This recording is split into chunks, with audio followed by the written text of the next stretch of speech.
Welcome to Real Estate Game Changers Radio, featuring real estate trendsetters and industry influencers, sharing tips and strategies to help home buyers and home sellers get the most out of their next real estate transaction. Now, here's your host, Suzanne Doyle-Ingram. Welcome to Real Estate Game Changers Radio. I am so excited to have an amazing guest on the show today. You are going to love this interview. His name's Kenny Klaus, and he's been in the real estate industry for a long time, and he's actually really kind of a big deal. So I'm really excited to have him on the show. You're going to learn so much.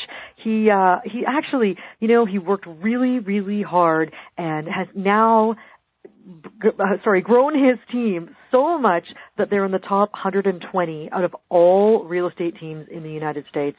And as a matter of fact, last year they did $85 million in sales, and this year they're on track to close over $100 million in 2016. He is a really popular teacher in the real estate industry because he really walks his talk.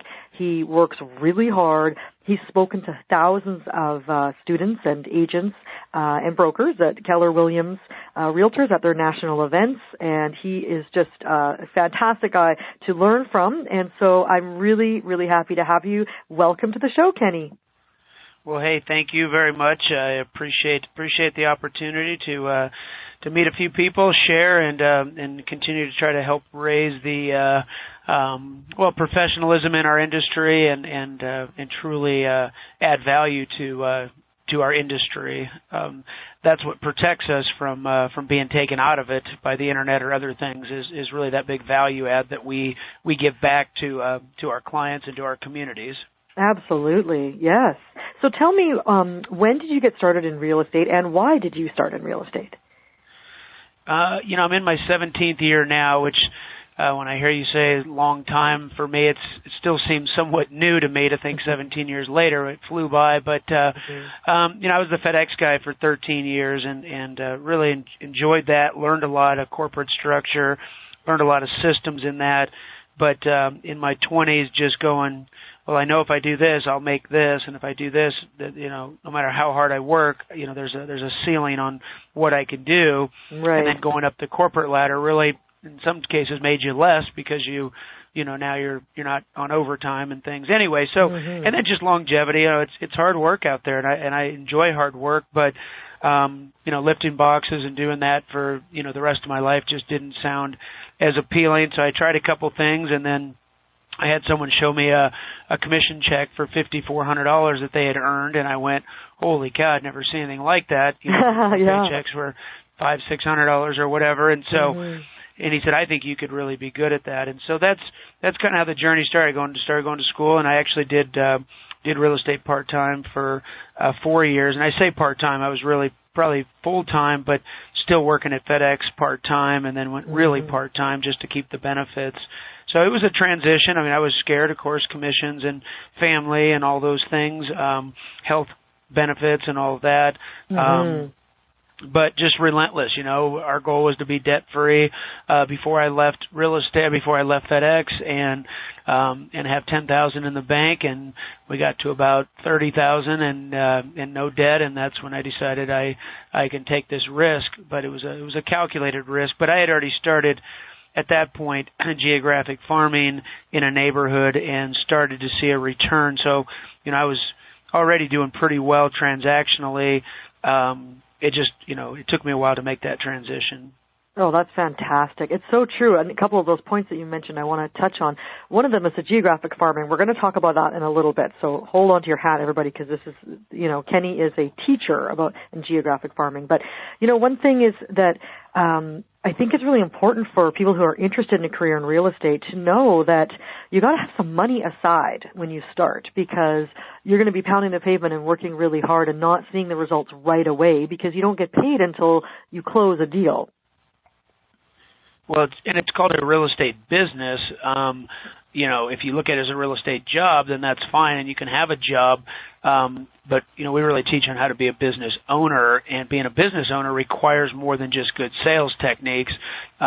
on how to run a business. But, mine was I just wanted to have a foundation. I wanted to have something predictable and repeatable, and in an industry that typically doesn't do that, right? You wake up every day unemployed and you go, now what? And, January comes and you start over and you go, okay, what's the marketing gimmick this year? Is it text? Is it social media? Is it, what's the thing where I go spend thousands of dollars and get very little return and then chase the next one, where I wanted to have a more of a predictable income annually, and we've been able to create that consistency. And that's one of the things we're proud of. I mean, all the awards and crap, who cares? I mean, at the end of the day, it's about your own personal successes, and what that means to you and the value. The awards are great for whatever, but for us, it was the quality of life, providing the quality of life for, my team as we grew that. And, but really to have, a vision of, how do we help other people be successful within the industry and within our team, and expand and do those kind of things. And so, I had to personally grow. And that's why I was saying in 2005, is when my personal growth mission started, and I haven't looked back, and it's been such a big game changer. Individually, we become business owners if we're successful, but our world, it can only grow to the extent that we grow. And if you realize that you're your number one asset, not necessarily the company you work for or the program you subscribe to or whatever, you are, and how you utilize that and your work ethic, that you have to be growing. And growing means stepping out sometimes and going to a seminar, going to a workshop, reading, and physically staying, on top of your game and those things. So it's a bigger picture, but it becomes a lot of fun because, you're not all bogged down with one thing because you're constantly trying to get better. Mm-hmm. Oh, I love what you said about having, for some reason you had, you had a shift in 2005. What was it that happened? I went to Buffini, actually. I went to a turning point, ironically, with Brian Buffini. And interestingly enough, he calls them turning points, and that was really, I didn't know what I didn't know, and you hear people say that, but the truth was I didn't know what I didn't know. I mean, I had success as a salesperson, but I was caught in the success in the hamster wheel of either being a real estate statistic, meaning divorced and all those things, because, you're striking while the iron's hot, and, you're working and you're working and you're working, and you don't know how to get out of that and still serve people and still make money and provide a quality of life. And it got to a point where it's like, holy cow, in 2005, 2006, I made, $1.5 million in GCI, and you're going, I was at 50,000 not that long ago. And yet you realize the money didn't make you any happier. It was, so you start learning how to build a business so you can buy back time so that you can enjoy life along the way. And that's, I'm really passionate about that now is, I want people to be in business with me. I want to hit their goals, but we also want to balance, and I say balance isn't fair because you're constantly counterbalancing, but to figure out how this cannot be all consuming, because this industry can consume you. And, people say, oh, call me 24/7, call me this time. I answer my phone at 9:00 at night. Well, that's your fault then. I mean, in my opinion, that's, that's the standard you now set. I'm not saying there aren't emergencies. Don't get me wrong. Yeah. But in general, so. Yeah, I agree with that. Absolutely. Quality of life is really, really important. And then it's great that you're teaching people that. And I think that part of what you do that's so successful is teaching systems. And now I really want to get into this concept of geographic farming, because I know you're an expert in that. You're actually invited to speak all over the country about geographic farming and teaching others how to do it, which I think is so nice of you, really generous of you, because you've got a lot of competitors, and yet you're willing to teach them how to do better. So tell me about this geographic farming concept. Well, and I'll make it pretty simple visually for people. Okay. Most all of us know, have seen the FedEx trucks and the FedEx guy. And, my vision with it is I had 13 years there, and there was two choices when you were out driving one of the trucks. You were either a route driver and you had your own area, or you were what we called a swing driver, and you were, if somebody was sick or vacation or overloaded or whatever, you had to go run that route. And so when you'd go run that route, you didn't know it like the regular driver did. So, do you deliver to the front door or the back door? Who signs for the package? When do they normally like their pickup? Do you bring supplies? All the customer service things that someone who goes there every day knows all that stuff, and it's like on autopilot for them. Yeah, and they have a relationship with those people. Absolutely, and that's ultimately what I did. And so, but it was difficult because, it was their FedEx guy, and now you're the, even though you're the same company, you're like the oddball because you don't do it the same way. You don't solve their problem the same way. And so that was kind of my vision when geographic farming started, that, well, I need to get an area and then just run what we'll call a realtor route. And I just need to run that route and get to know everybody, the businesses, the houses, shopping, hospitals, what's going on in the area, school sports. And just, I started with 1,700 homes and just dominate that area. That doesn't mean you can't work leads outside of it. It just means, all day, every day, you're not working buyer leads all over the place. Or I think so. Preview properties in that area, set up a network meeting in that area, get to know that community. And of course, it helps to live in it or near it. And so I just started with that. We started with a little newsletter every month with 1,700 homes, and got a listing on the first one, and then I went 7 months without any calls or any listings. And that's the gap where majority stop and fail or quit. Oh yeah, people just give up. Well, this isn't working. Yeah. But we had set aside $12,000, $1,000 a month, and said we're going to invest that for 12 months regardless into this area. But then I'm going to put the activities on top of it. When I teach, a lot of it is, I end up having that conversation about that ugly 4-letter word, work. But you had to work. You had to go out and know the market, know your properties, know your business owners because they're interacting with your future clients, and just do all those things. And so it was a lot of work in the beginning. It still is because you want to maintain it and now protect it. But man, it sure provided, when you talk about like FedEx, the efficiencies, they didn't just take packages as they came in and one person went and delivered this one and then this one took this one and the next one came down and they took areas, and so you were more efficient because you got to know your territory. Well, that was the same thing in geographic farming. Was I just get to know my community so well. I know all the builders, all the models, everything that's happening in the area. So, in Arizona, we're pretty spread out and we're a big city, and it's very different from one area to the other of what sells, what doesn't sell, where's this type of property. So knowing your hyper-local market, and interestingly enough, if you look at NAR stats, when they pull the consumer, and what they're looking for, 98% honesty, which I don't know who the 2% are that don't want honesty, but the point is, and you got 97, 90, and you get to 96%, and they want someone with local, local market knowledge, and then 77% said they want a real estate agent that has local area knowledge, and yet at the bottom of the list was 37%, and that was how they rated us on if they cared about our tech skills or not.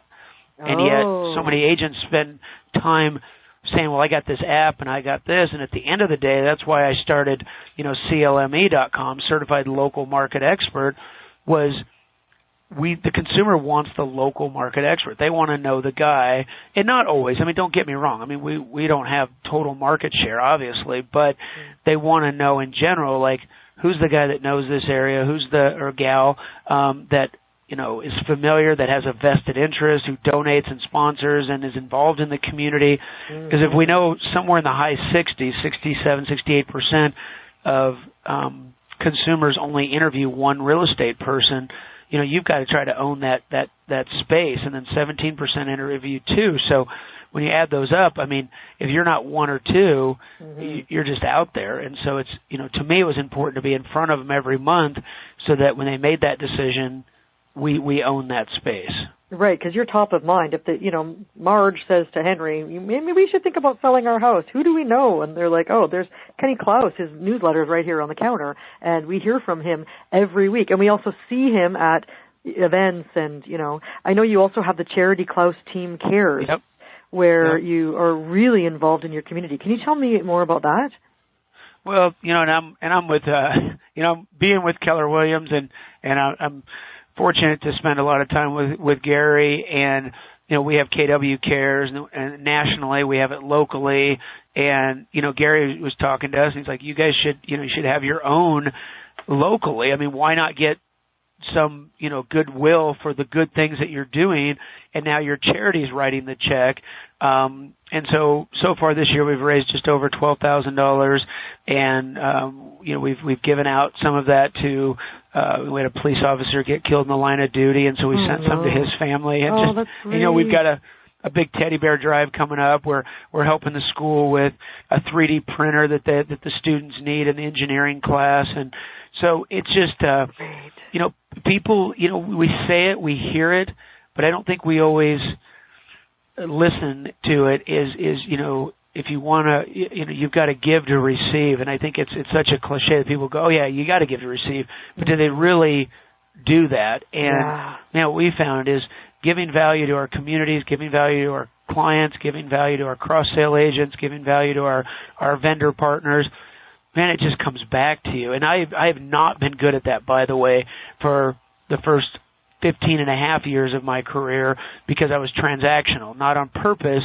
And I'm a high I, so I was relational personally, but aftercare and all that stuff just sucked. There's no other way to say it. It's just, and so, but now we went, man, we have to shift to value-based business and do a better job, because, if we don't add value, then we become just a commodity, and a commodity is only traded on dollars. It's not traded on value, because it's just a commodity. Just all you guys are the same.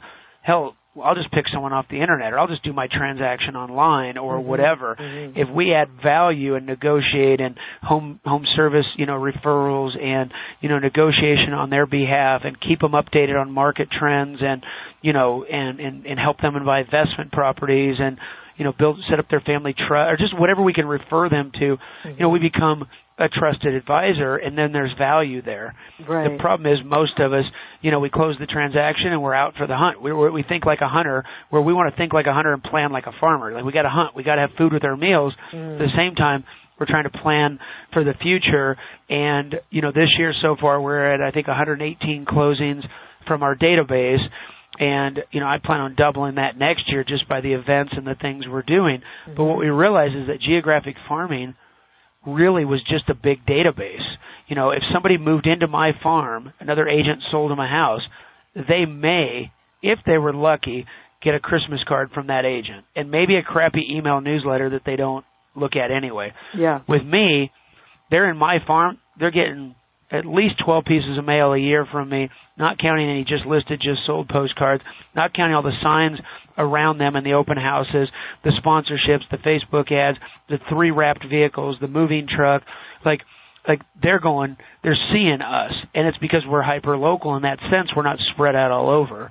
And so I think that's, extremely important is, if there's enough transactions in a geographic area and you want to get 10% of those, or 15%, which would be a decent market share, it doesn't sound like a lot, but depending on the amount of houses sold, then what if that was just where you focused your energy, and you can still do the other activities, you can still buy Zillow, pay-per-click, things you want to do, but just focus on that area. And now year 2 comes, year 3 comes, year 4 comes, all of a sudden you've got a business. And the biggest difference that I feel that I want to share with people is most real estate professionals get to the end of their career and that's it. There's no residual income. There's nothing to sell. There's nothing. When you build a geographic farm, you're actually building a business in a local community that does business with that business, not with an individual. In the beginning, it's individual, but as you build it, now you have your team and that. So, we now have a business that we could sell someday, or continue to hire people to run it. Like, I'm not in production anymore, but people to run it still make a nice, income, but it doesn't die with, me quitting the industry, because yes, there's database stuff, but the majority of it, big part of it is obviously a geographic farm where we're actually a neighborhood business, not just a real estate person. No, that's a really, really good point about having a business that you can sell. Like, that's so true. I think probably 99% of the realtors and real estate agents in the United States just work, and then the day they stop, that's when the money stops coming in. And they try to do referrals and do some things, but that, doesn't typically, for the majority, it'll die down because they're not actively working anymore. Right. Right. They're off in their RV or something like that. Yeah, exactly. That's really, really important. So I know you have, how many agents do you have on your team? Well, our team total consists of 21 people right now. So about 11 of those are agents. That's great. And so do you have all your farms, your geographical areas, sort of adjacent to each other so that, no one's overlapping, or how does that work? Well, so we've had the same farm for years, and it's based on the zip code. So like 85. So in 2003, I happened to buy 105 zip codes in the valley. I didn't know what I was doing, but I'm glad I did now. But so like 85209.com, 85142.com. These are a couple different versions of what we do. You bought the domain names for those zip codes. Yes. Okay. So what we try to do was come across as a community newsletter and a community piece with real estate in it versus a marketing piece that looks like marketing, and so that we'd make it from the mailbox to the kitchen counter. And so by branding it community and their zip code, it's super easy to remember. And we're actually getting ready to launch a community app based on that, so they can get their home value requests, they can get things that are happening in the community all just right there. But the idea was if they go to their zip, so whatever your zip is, like that doesn't feel salesy. It feels like, oh, it's my zip. It's safe. I know my zip code. And so that was the vision. I didn't expand that or do anything with it until about 2.5 years ago. And it's really when Keller Williams started talking about expansion. And taking your brand or your marketing and going to another geographic area. But in most cases, people were going to different states or cities. And I went, well, man, there's plenty of business in this other zip code. So what we created was really a path within our organization so that, most teams have a listing agent and a buyer agent. Well, we have this opportunity for them to be awarded a farm and be on our team, have success as a buyer agent and then own their own farm ultimately. So they now work that area while they're still working within the organization as long as they want, taking buyer leads until their farm gets big enough to sustain on its own. So we went from 85209 and 85212, and then we added 85234 and 85297. So we had those four, and in the last 5 months, we've added 4 more. So we've doubled the amount of farms in the last 4 months just because my mindset changed and said, well, we need to expand in those areas. Like they need a local market expert in that area. They need a realtor running the route, just like the FedEx guy runs that zip code or that area or that subdivision. Same concept. So now, we've expanded pretty quickly there. And again, now we're going to invest and we're going to spend money and we're not going to have a return for a while. I mean, 2 of the 4 have already taken listings in the first 3 months, but that doesn't always work that way. But we know that we're investing. Well, and we're doing it 50-50 with the agents. So they're investing. They're learning how to be business owners because we have to make decisions if we're going to sponsor or do things. And they're responsible for half the postage and half the print. And so it kind of helps them learn. Not just, hey, I'm paying for all these leads and these newsletters. Like I need to go out and make sure the rest of these I door knock with or drop off at businesses or, things like that. So just a little more accountability because they feel the ownership piece. So do you recommend they door knock?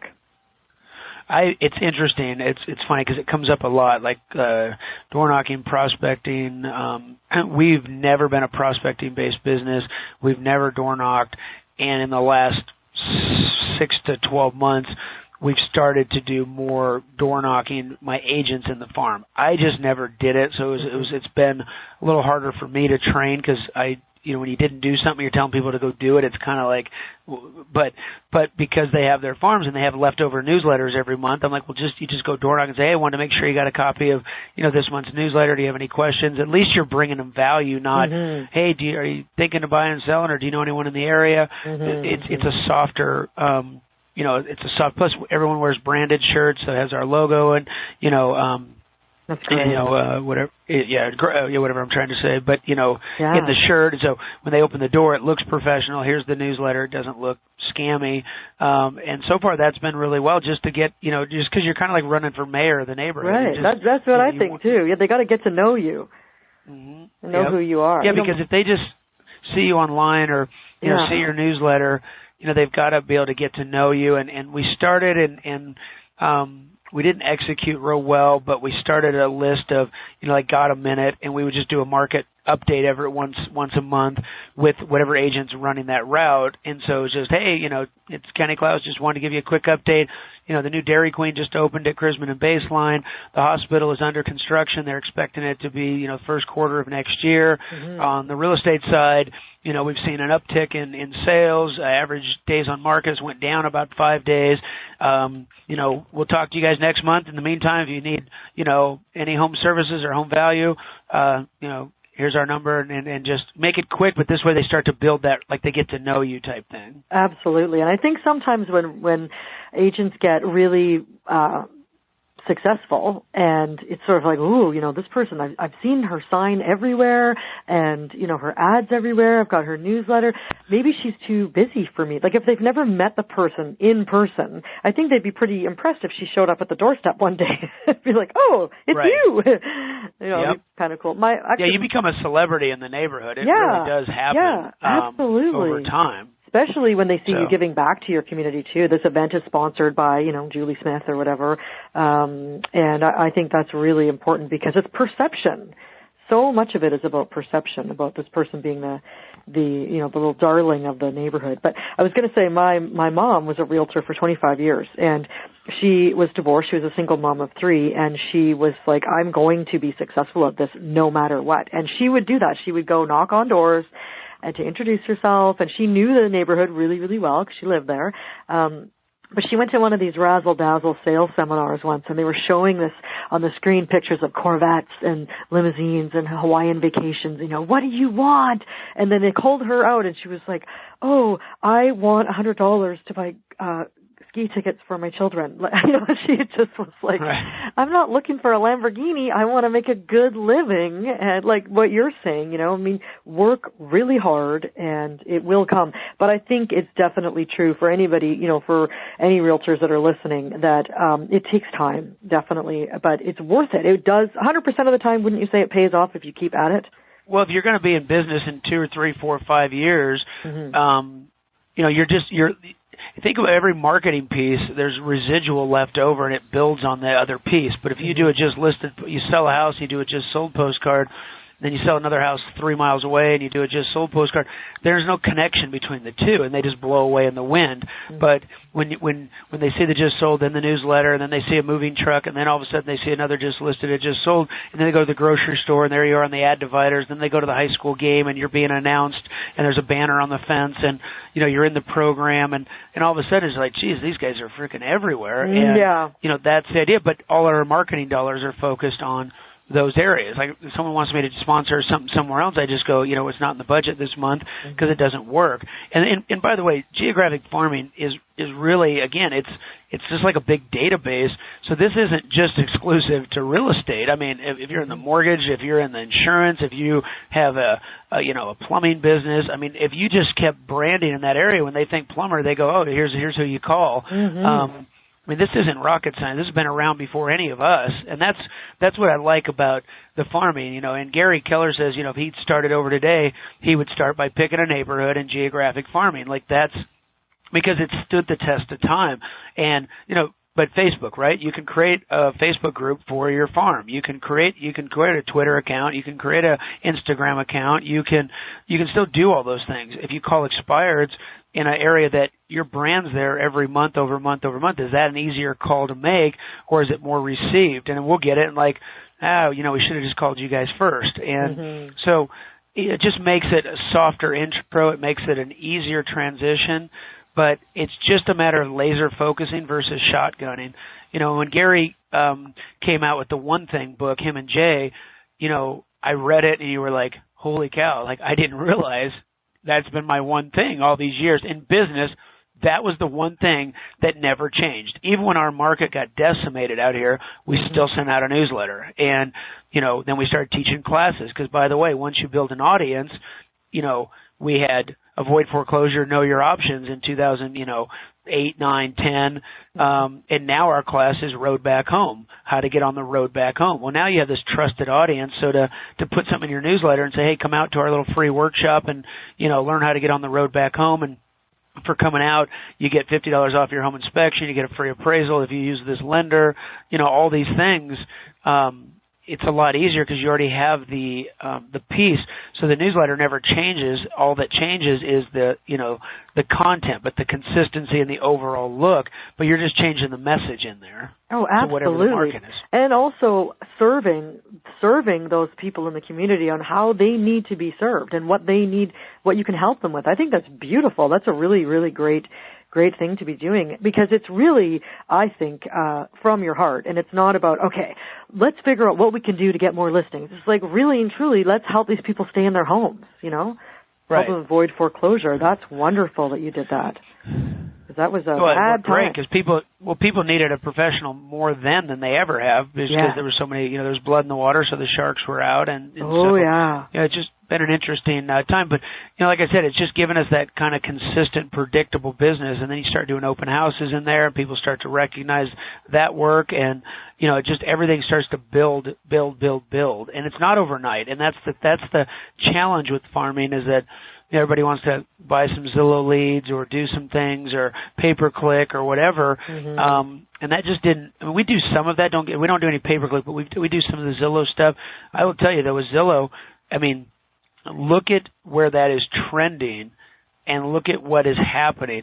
So many of our listings, they've already went on Zillow, and basically that's our resume. How many sales do we have? How many reviews do we have? Yeah. And we were terrible. We had like 35 reviews 3 years ago, and now we have like 300 and something because we just started focusing on it this last 15 months. Yeah, good.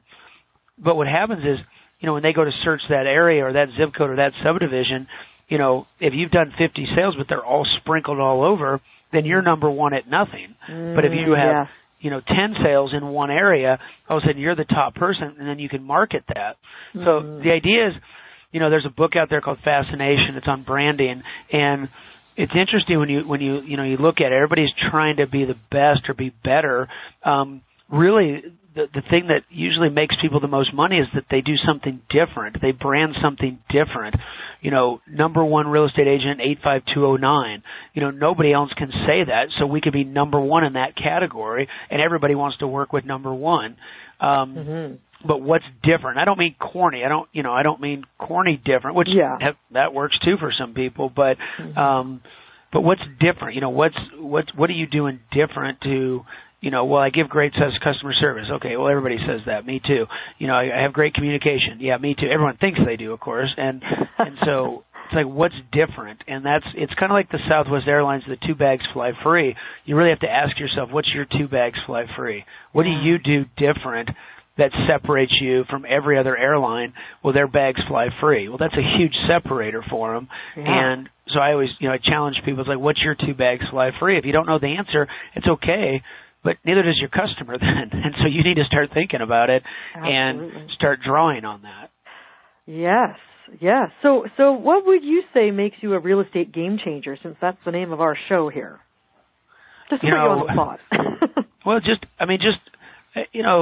going small to go big and believing in what I was doing and being consistent. Consistency is we could have just started with this show and said, be consistent at whatever you do. Mm-hmm. Thank you. Have a nice day. That's the reality of it, right? Well, if you want to get in better shape, you need to be consistent going to the gym. If you want to be healthier, you got to be consistent eating healthier. If you want to own and dominate an area, well, then you got to be consistently adding value to that area and touching that area.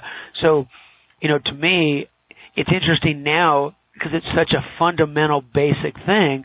But our industry and most industries, they want to chase the shiny object and the new gimmick and the new thing. Yeah. When the reality of it is there's some fundamental stuff. And Buffini teaches, handwritten notes, pop by your clients. Take better care of your database.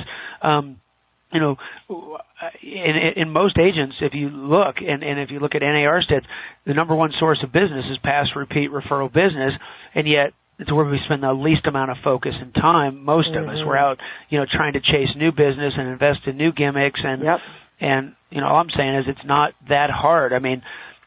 Dave Ramsey makes millions and millions, probably billions at this point, with a simple underlying philosophy: spend less money than you make. That's the core. Exactly. And we can laugh about it, and yet the majority of Americans don't follow that program. It's that simple. Spend less money than you make. And it sounds so idiotic, but it's I just got done teaching financial peace. I had like 28 students. I did it at my farm, of course, because I want to add value to my farm. So I offered to do it in the farm, and had 28 people show up, families and stuff. It's a game changer. It's amazing, like the simplest stuff. Mm-hmm. And so my point is, it doesn't have to be that, earth-shattering, game-changing in the sense of the game can change just by, paying attention to the fundamentals consistently. That could change the game for you. Yeah, but I also think that you need a good coach or a good mentor that will, like what you're saying about farming, it is tried and true and proven for many, many, many years. And so if you're consistent with that, you're going to succeed. But, I talk to realtors all the time, and they, some of them say, well, I've tried putting my face on the shopping carts, and I've tried the bus stops, and I just spent $14,000 on a billboard. And I think, like, that's just like a shotgun instead of a rifle, right? And it's just, some people end up wasting so much money, and then they go, it didn't work. But I love what you're saying about this geographic farming. As a matter of fact, unfortunately, you're making me want to go out and be a realtor. I know I could do this. Well, and that's why when I teach, like when people actually meet me in person, they're like, "Holy cow, this guy can do it. Anybody can do it." I mean, there's no college education. It's just a work ethic of providing value, caring more about people, truly giving to receive without expecting. Because if you give someone an item of value, they typically, human nature is they want to give back, but you have to find out what's that item of value, and that'll probably be the next thing I'm teaching, because we're doing something unique within our team. But we're in our first year of doing it, so I don't have all the results to share. But it goes back to that focus of how do we give value to people. And there's two books out there. There's one called The Automatic Customer, and another one called Membership Economy. And Gary had us read those. And this was about a year and a half ago or so. And the idea was, how do you create this membership? How do you create this club, like the Kenny Klaus Club, that people, they want to refer people to you. They want to do business with you. And it's not by sending a crappy email newsletter that you don't even read. It's by truly giving value. Yeah. You don't even write or read. Yeah. But so all of a sudden we start doing movies, hosting a movie, and we had 217 people at the first one, and we had 440 at the second one, because, again, consistency. Now they went, they did it again 6 months later. This was a huge hit. And all of a sudden the people show up. Now you got this captive audience for a few minutes, talk to, give out some prizes, and now we're doing our client appreciation event November 19th, and we'll have, bouncies and face painting and photo booth and all that. Well, it's not cheap. I'm not going to sit here and tell you it doesn't cost thousands of dollars, but, if we're going to do, another, I'm hoping to do 200 plus referrals out of our database next year. I mean, that ROI is nothing. It's cheap. And the loyalty, the value of that client to our team. So my teammates actually get to work with not internet leads, but actual people who value a professional service. It's just super exciting to see the change. And if I was a family, well, I am a family, if I lived in your area and I went to that family day and customer appreciation day, I couldn't imagine buying or listing a home with anyone else. I mean, why would I? Why would I go anywhere else? So that's perfect. Because they see you're real people. Like, you got the same challenges as they do, It's real, but you work your craft, and you just become really good at what you're doing. And again, a lot of that comes we're on pace to do just over 500 sides this year, right about 120 million, which is about a little over 25% increase from last year. And I attribute a lot of it is just our focus on our database, and then of course growing farms. But you learn a lot from doing that amount of volume. And so, the question really becomes is, how do you convey that to them too? Like, hey, we've averaged a home sold a day for the last 7 years, going into our 7th year. That's not bragging. That's just saying, that we've had a lot of experiences. We've learned a lot of things in negotiation and that kind of thing. That's fantastic. Well, I want to thank you so much for your time today. This has been a wonderful, wonderful interview, and I know it's really going to be valuable for our listeners. Is there anything that you want to add before I ask you how can people contact you? No, I would say a couple quick things on that. One is I learned quickly after you get off stage in front of 12,000 people, 4 or 5 times over the last couple of years with Gary and my other engagements, is you get hit with calls and emails and Facebook, and my high eye always wants to get back to everybody and try to reach out, but until you've been on the other side of it, like in my shoes now, you spend an hour on the phone with someone and then they don't go do anything, and it gets pretty defeating.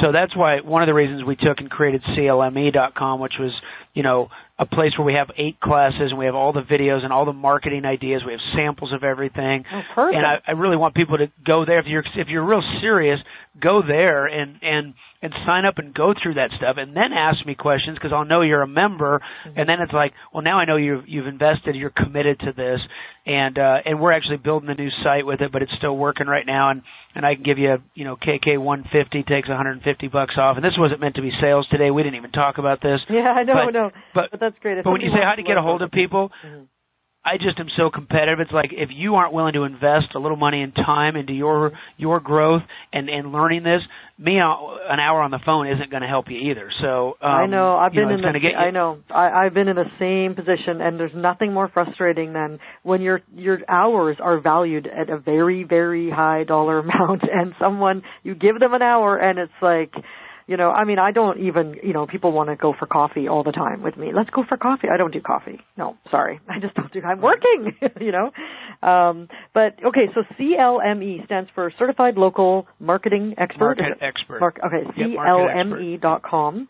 And, I wanted a designation, and it's our designation, by the way. It's not NAR or anything. But my point is, I wanted a designation. If I sit down at the kitchen table and I'm, and I have these different, I'm a certified local market expert, because I've went through these classes. I understand the value of community, and you don't have to get into all that part. But I already know that's what they want to hear. NAR has already said 96 or 93% say they want a local market expert, 77 a local area. I'm just conveying that to them with this. So that's kind of how we started it, and the idea was just, like I said, if people want to invest, I'm willing to help. But I know, I was just in Plano, Texas teaching, and I know I can get the room going and get people excited, and then 2 or 3 people will take action. And that gets defeating too. I want to help people win. I want to help people be successful. And ultimately, it's because I think we're better for our industry. Meaning, I think the consumer is better served with a local market expert.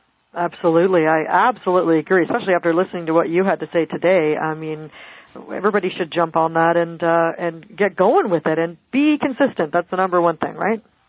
Well, and if we don't add value to our clients, our communities, and our peers, then we're just going to be like the cab companies, and we're going to get Ubered too. And it's that simple. I mean, it really is.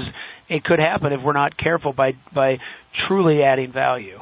Yes, I probably said that 100 times today, but it's just the fact. It's you've got to show them you care. They got to know that you have a vested interest in the area, and then you just got to be consistent with, because Gary said at Family Reunion out here in Phoenix a couple of years ago, he said, he who controls the lead source controls the lead. And my takeaway from that was, well, if Craigslist changes their algorithm, or Google changes their analytics, or their their algorithm too, or Zillow decides now we're going to sell it to all these agents and divide up these zip codes, and you have no control of that lead source. Like, you're just a hamster on their wheel. But if you geographically farm and you send out a newsletter and you do an event and you have a fall festival coming up and you have a Halloween parade and you do pumpkins for and whatever, you control the quantity, the consistency, and the quality, and no one can take that away from you. If you're working hard and you do these things, man, the return will be there. People will give back if they see you, doing good things in the community. Oh, well, on that note, I'd like to thank you so much for being on the show today. And if people want to get a hold of you, they can go to CLME.com. Thank you so much. All right. Well, thank you. I appreciate the opportunity, and thanks everyone for taking the time to listen. This has been another episode of Real Estate Game Changers Radio with your host, Suzanne Doyle-Ingram. To hear all episodes featuring our hand-picked real estate game changers, visit us online at www.realestategamechangersradio.com.